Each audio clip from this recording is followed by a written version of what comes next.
Hello students, आज हम नया चैप्टर अध्याय 10 व्रत शुरू करने जा रहे हैं। तो चूंकि ये नया चैप्टर है इसलिए बच्चे इसके फंडामेंटल्स और नियमों को ज़रा ध्यान से देखेंगे। तो सबसे पहले बच्चे देखें, हमको यहाँ पर इस चित्र में तीन व्रत दिख रहे हैं। इसमें आप तीनों में अंतर देखेंगे कि एक रेखा जो है वो व्रत के बाहर है और उसको स्पर्श नहीं कर रही है। तो इस रेखा को बोलते हैं अप्रतिच्छेदी रेखा।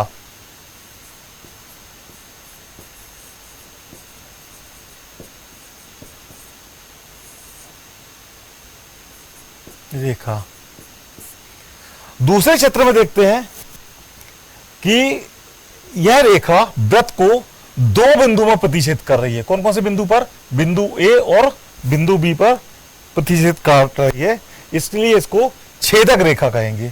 क्या बोलेंगे? छेदक रेखा। इसको छेदक रेखा को बोलते हैं। ठीक है, इसको अंडरलाइन कर लीजिए।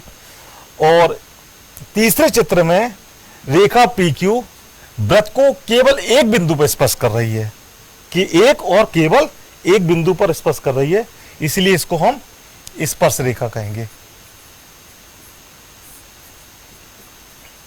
तो आपको तीनों में अंतर समझ में आ गया। अप्रतिच्छेदी रेखा जो व्रत को कहीं भी स्पर्श नहीं कर रही, किसी भी बिंदु पर टच नहीं कर रही है। छेदक रेखा जो व्रत को दो बिंदुओं पर काटती है। और स्पर्श रेखा व्रत पर एक बिंदु पर स्पर्श करती है। क्लियर? ये कुछ नियम है। नंबर 1 नियम है कि व्रत के एक बिंदु पर केवल एक स्पर्श रेखा होती है। दूसरा नियम क्या है कि किसी व्रत की स्पर्श रेखा छेदक रेखा की एक विशिष्ट दशा है जो संगत जीवा के दोनों सिरे संपाती हो जाएं। ठीक है, जैसे मेरा कहने मतलब यह है कि जैसे व्रत है और यदि छेदक रेखा है तो ये दो बिंदुओं पर काटती है, और यदि दोनों बिंदु संपाती हो जाएं, यानी एक बिंदु हो जाए, तो उसको हम फिर क्या बोलेंगे? स्पर्श रेखा बोलेंगे। क्लियर? तीसरा पॉइंट है कि स्पर्श रेखा और व्रत के उपनिष्ठ बिंदु को स्पर्श बिंदु कहते हैं। ठीक है, यानी पी जो है आपका स्पर्श बिंदु कहलाता है। ठीक है, और आपका PQ रेखा जो है स्पर्श रेखा है। ठीक है, और इसके व्रत के केंद्र से स्पर्श बिंदु को मिलाने पर हम देखते हैं कि वह लंब होती है। मतलब क्या है? OP जो है लंब है किस पर? PQ पर। यानी केंद्र से स्पर्श बिंदु को मिला दिया तो स्पर्श रेखा पर लंब होती है, यानी 90 अंश का कोण बनाती है। कितने अंश का कोण बनाएगी? 90 अंश का। क्लियर? अब हमको प्रश्नावली 10.1 के ये खाली स्थान क्वेश्चंस हैं, इनको देखेंगे, जिसको भरिए जरा। किसी व्रत की स्पर्श रेखा उसे एक बिंदु पर प्रतिच्छेद करती है। एक बिंदु पर, तो यहां एक आएगा। व्रत को दो बिंदुओं पर प्रतिच्छेद करने पर रेखा को क्या बोलते हैं? छेदक रेखा कहते हैं। क्या कहते हैं? एक व्रत की कितनी समांतर रेखाएं हो सकती हैं? दो समांतर रेखाएं हो सकती हैं। इसको आप चित्र से समझने की कोशिश करिए। यदि आपने एक व्रत बनाया और यह मान लो व्यास है, जो केंद्र है, तो इस पर आपको दो स्पर्श रेखाएं खींचेंगे।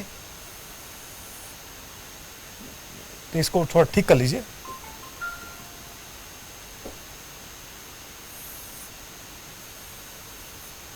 तो दो स्पर्श रेखा है।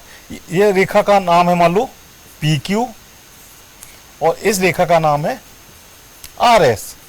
तो PQ समानांतर होगा RS के। तो कितने व्रत और उसकी स्पर्श रेखा का स्पष्ट ओवनिष्ठ बिंदु क्या हो जाएगा, दो स्पर्श रेखा हो सकती हैं। चौथा क्या है, वृत्त और उसकी स्पर्श रेखा के ओवनिष्ठ बिंदु को क्या बोलते हैं, स्पर्श बिंदु कहते हैं। क्लियर?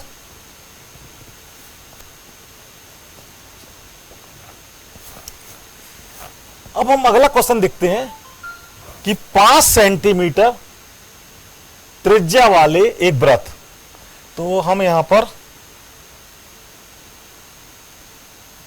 एक वृत्त खींच लेते हैं।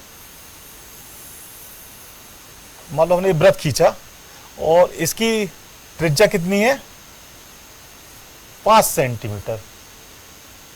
इस पर बिंदु क्या है, P, और केंद्र O है। ठीक है, केंद्र O से जाने वाली एक रेखा के Q बिंदु पर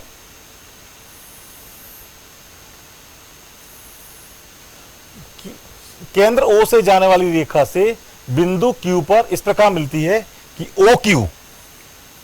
OQ कितना दिया हुआ है, 12 सेंटीमीटर। तो हमको PQ का मान निकालना है। तो हम यहां देखेंगे कि चूंकि OP लंब है किस पर, PQ पर, इसका मतलब क्या होता है कि कोण OPQ बराबर 90 अंश। तो पाइथागोरस प्रमेय लगाएंगे।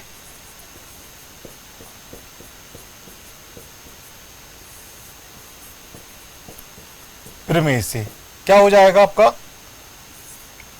OQ square equal to OP square plus PQ square.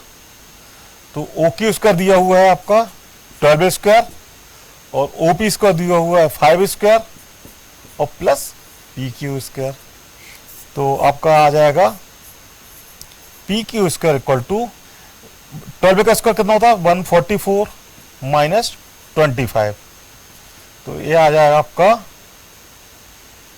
119।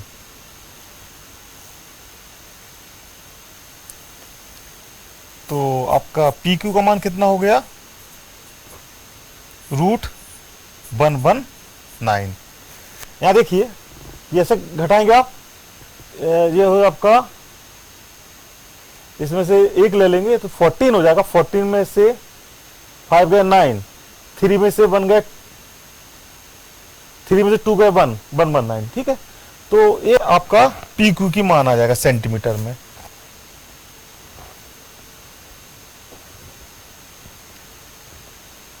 अब हमको क्वेश्चन नंबर 4 में एक वृत्त खींचिए और एक दी हुई रेखा के समानांतर दो ऐसी रेखा खींचिए कि उनमें से एक स्पर्श रेखा हो और दूसरी छेदक रेखा हो।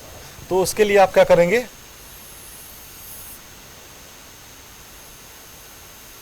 आप एक वृत्त खींचेंगे और इसको एक त्रिज्या लेकर चलेंगे O पर। यहां पर आपने, ये आपकी क्या हो गई, स्पर्श रेखा। PQ क्या है, यहां पर किस बिंदु पर स्पर्श कर रही है ये रेखा, मान लो इसको हमने S मान लिया। PQ क्या है आपका, स्पर्श रेखा है।